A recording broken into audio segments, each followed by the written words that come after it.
Ժամը 13-ն Open Media-ի ուղիղ եթերում Renews լրատվականը մեկնարկում է իր աշխատանքը, մենք աշխատում ենք հանուն Հայաստանի Հանրապետության, ես Անին եմ Զաքարյան, բարի օր։ Վարչապետ Նիկոլ Փաշինյանը աշխատանքային այցով մեկնել է Եգիպտոսի Արաբական Հանրապետություն։ Փաշինյանը Ամերիկայի Միացյալ Նահանգների նախագահ Դոնալդ Թրամփի եւ Եգիպտոսի նախագահ Աբդել Ֆաթահ Ասսիսիի հրավերով Շարմ էլ-Շեյխ քաղաքում կմասնակցի Մերձավոր Արևելքի խաղաղության գագաթնաժողովին։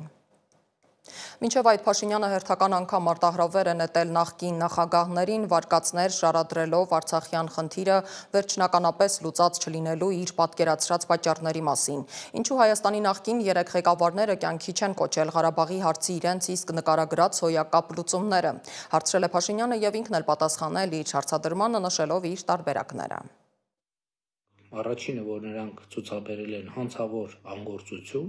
գուցե ծառայելով ոչ թե Հայաստանի, այլ օտար երկրների շահերին, մեզ զրկելով Ղարաբաղի հարցի հոյակապ լուծումից կամ լուծումներից, եւ երկրորդ տարբերակը, որ նրանց կողմից նկարագրվող այդ հոյակապ լուծումները պարզապես մտավարժանքի վրա հիմնված քաղաքական խաբեություն են եւ դրանց իրագործումը երբեք էլ հնարավոր չի եղել։ Պաշտպանության նախարար Սուրեն Պապիկյանը մեկնել է Միացյալ Նահանգներ։ Պապիկյանն իր տելեգրամյան ալիքում նաև տեսանյութ է հրապարակել։ Աշխատանքային այցով ժամանել եմ Ամերիկայի Միացյալ Նահանգներ, գրել են նա, այլ մանրամասներ պաշտպանական գերատեսչության ղեկավարի այցից դեռ հայտնի չի։ Ելիսեյան պալատը հայտարարել է Ֆրանսիայի նոր կառավարության կազմը ըստ փորձագետների ծայրահեղ ձախ եւ ծայրահեղ աջ կուսակցությունների միջև բախումը կարող է հանգեցնել նաեւ այդ կազմի հրաժարականին։ Վարչապետ վերանշանակված Սեբաստիան Լկորնյուն իրենց պաշտոններում է թողել արտգործնախարար Ժան-Նոել Բարոյին եւ արդարադատության նախարար Ժերալդ Դարմանենին։ Ամենաուշագրավ փոփոխությունը Փարիզի ոստիկանության պրեֆեկտ Լորան Նունիեսի նշանակումն է եղել ներքին գործերի նախարարի պաշտոնում, որը փոխարինել է Պահպանողական հանրապետական կուսակցության առաջնորդ Բրունո Ռետայոյին, որն ունի նախագահի հավակնություններ։ Պաշտպանության նախարարի պաշտոնում նշանակվել է Կատրին Վոտրենը, իսկ աշխարհի ուշադրությունն այս պահին ուղղված է Շարմ էլ-Շեյխին, ուր հավաքվում են 2 տասնյակ առաջնորդները խաղաղության համաժողովին մասնակցելու համար։ Միջազգային լրահոսին հետևում է իմ գործընկեր Դավիթ Կենջոյանը։ Կարմիր խաչի մեքենաները լքել են Գազա քաղաքը, երբ Համասը փոխանցել է 2023 թվականի հոկտեմբերի 7-ի հարձակման ժամանակ գերեվարված 13 ողջ մնացած իսրայելցի պատանդների առաջին խումբը, 26 զոհվածների մարմինները եւ 2 անհայտ պատանդների մասունքներ։ Նույն օրը նախատեսվում է ազատ արձակել շուրջ 2000 պաղեստինցի կալանավոր, ինչը Դոնալդ Թրամփի առաջարկած հաշտության համաձայնագրի մաս է, ուղղված Գազայի երկամյա կործանարար հակամարտության ավարտին։ Շարմ էլ-Շեյխում Թրամփի գլխավորությամբ անցկացվող գագաթնաժողովը, որին մասնակցելու են ավելի քան 20 համաշխարհային առաջնորդներ, կքննարկի տևական խաղաղության համար անհրաժեշտ պարտավորությունները։ Բախումները չեն դադարում ռուս-ուկրաինական ճակատում։ Ռուսաստանը հայտնել է, որ խոցել է 72 ուկրաինական դրոն եւ մի քանի հրթիռ, ինչպես նաեւ հարվածել է Ուկրաինայի էներգետիկ եւ ռազմական օբյեկտներին։ Ուկրաինան էլ իր հերթին հայտարարել է, որ վերականգնել է վերահսկողությունը Զապարոժիայի մարզի Մալիշ-Չերբակ գյուղի նկատմամբ եւ հայտնել Դոնեցկի, Օդեսայի եւ Չեռնիգովայի մարզերում էներգետիկ օբյեկտների վնասման մասին։ Financial Times-ի տվյալներով Միացյալ Նահանգները աջակցում է Ուկրաինային, տրամադրելով հետախուզական տվյալներ ռուսական էներգետիկ օբյեկտների դեմ հեռահար համար, ինչը Ռուսաստանը համարում է վաղուց գործող պրակտիկա։ Պակիստանի եւ Աֆղանստանի միջև սահմանային բախումները հոկտեմբերի 12-ին հանգեցրել են տասնյակ զոհերի։ Պակիստանը հայտնել է 23 զինվորի, իսկ Թալիբանը 9 մարտիկի մահվան մասին։ Ընդ որում յուրաքանչյուր կողմ պնդում է, որ հակառակորդը կրել է ավելի մեծ կորուստներ։ Պակիստանը փակել է Աֆղանստանի հետ սահմանային անցակետերը, սրելով լարվածությունը եւ մեղադրում է Թալիբանին զինյալներին աջակցելու մեջ, ինչը Քաբուլը հերքում է։ Աֆղանստանի Թալիբանյան վարչակազմի արտգործնախարար Ամիր Խան Մութահաքին դատապարտել է Պակիստանի օդային հարվածները, անվանելով դրանք մեծ եւ հայտարարել, որ Աֆղանստանը չի ընդունի որևէ երկրի ռազմական ներկայություն։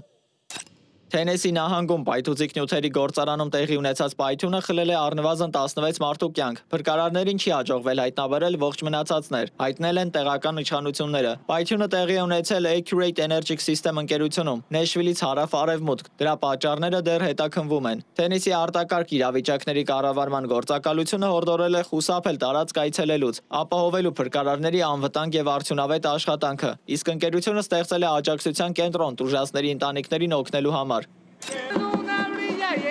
Վենեսուելայի նախագահ Նիկոլաս Մադուրոն Կիրակի Կարակասում մասնակցել է Դիմադրության օրվա հանրահավաքին։ Առաջին անգամ հանրության առաջ հայտնվելով այն բանից հետո, երբ ընդդիմադիր առաջնորդ Մարիա Կորինա Մաչադոն արժանացել է խաղաղության Նոբելյան մրցանակի։ Նա չի խոսել Մաչադոյի մրցանակի մասին, բայց անուղղակիորեն ակնարկել է հղել նրան մտնելով Լա Սայոնա բանահյուսական կերպարի մեջ։ Մադուրոն քննադատել է Միացյալ Նահանգների ռազմական ներկայությունը Կարիբյան ավազանում։ Ընդդիմության 58-ամյա առաջնորդ Մաչադոն 2024 թվականից թաքնվում է։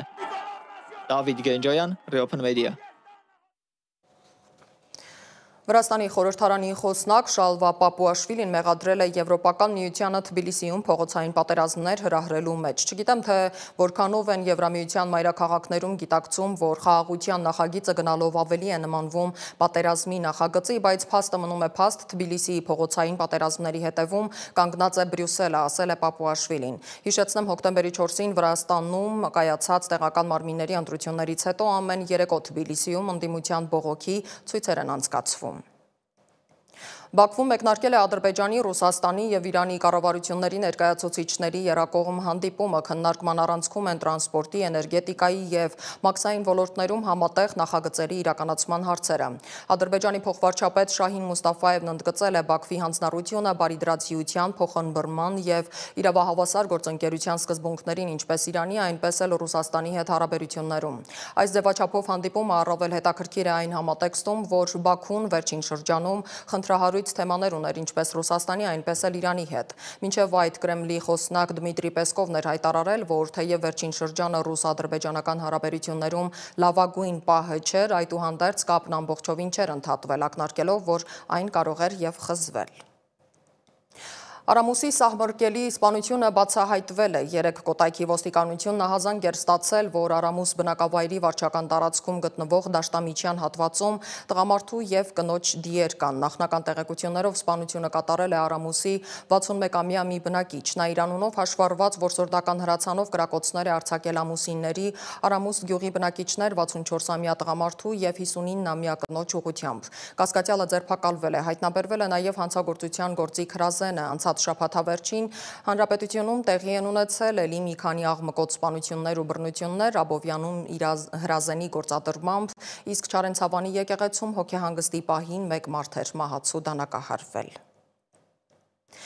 Կրկին մոտենում են տաք օդային հոսանքներ, օդի ջերմաստիճանը կբարձրանա 5-ից 8 աստիճանով, տեղեկանում ենք հիդրոթերապևտաբանության և մոնիթորինգի կենտրոնից։ Ըստ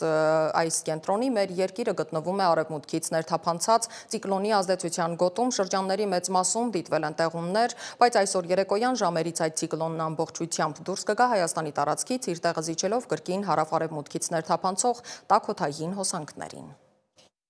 Այսպիսով այսօր երեկոյան ժամերից երկրի ողջ տարածքում տեղումները կդադարեն եւ առաջիկա 5 օրերը կանցնեն առանց տեղումների, իսկ օդի ջերմաստիճանը ցերեկային ժամերին հոկտեմբերի 14-ից 15 նկատ ժամանակահատվածում հանրապետության ողջ տարածքում այսօրվա համեմատ կբարձրանա 5-ից 8 աստիճանով։ Փարիզի օլիմպիական խաղերի փոխչեմպիոն, աշխարհի արդեն կրկնակի չեմպիոն, Եվրոպայի կրկնակի չեմպիոն Վարազդատ Լալայանը պարգևատրվել է 3 ոսկե մեդալով։ Նորվեգիայի Ֆյորդե քաղաքում ավարտված ծանրամարտի աշխարհի առաջնությունում Լալայանը հավասարը չունեցավ գերծանր քաշայինների պայքարում։ Երկամարտում Հայաստանի ներկայացուցիչը գրանցեց 461 կիլոգրամ արդյունք։ Աշխարհի փոխչեմպիոնի կոչումը նվաճել է Բահրեյնը ներկայացնող Գոր Մինասյանը։ Նա պարգևատրվել է 3 արծաթե մեդալով։ Երկամարտում Մինասյանը գրանցել է 447 կիլոգրամ։